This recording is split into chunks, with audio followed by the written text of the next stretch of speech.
Well, we're here at the Circuit of Americas in Austin, Texas, baking under 100-degree heat and getting the first opportunity to put the Red Bull Formula One car on the track. It's not normal for us in Europe to be driving on dirt. I know there are certain American race areas that experience that, but I've had a couple of times up and down. It's certainly a circuit the drivers are going to enjoy. A lot of elevation change here.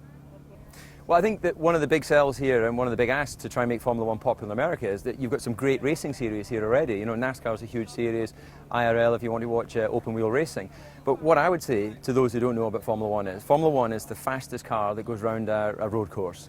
You know, it might not do the top speeds of NASCAR or IRL. It could if we took the wings off, but we have the wings there to push the car into the ground, to generate downforce. And it's the pinnacle of technology.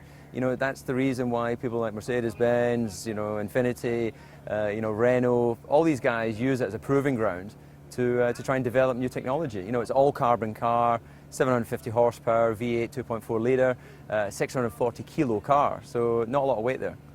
Yeah, there's no question that Red Bull are way ahead of the game here. You know, they've brought this car down to Austin a year, more than a year ahead of when the Grand Prix will be here.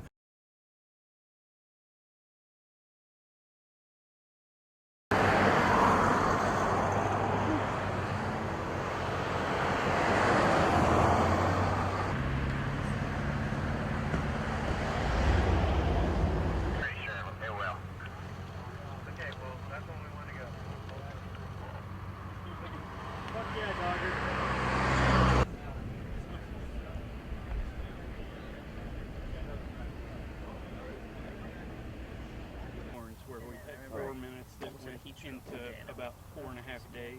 We had 4 minutes.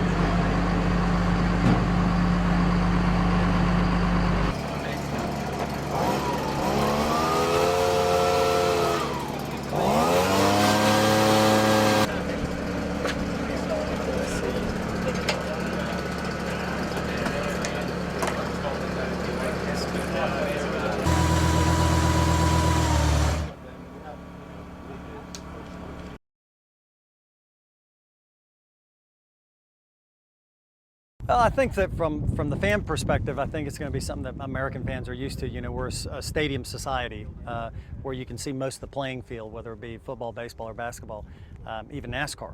So I think that this track, with the east side of the track being elevated to the west, is going to be one of the few road courses in the world where you can see multiple corners. That I think fans will enjoy that. And then I think we're going to be able to accomplish building the closest thing to a traditional old school Grand Prix track from the 50s and 60s, with the elevation, with the fast corners, with the technical corners.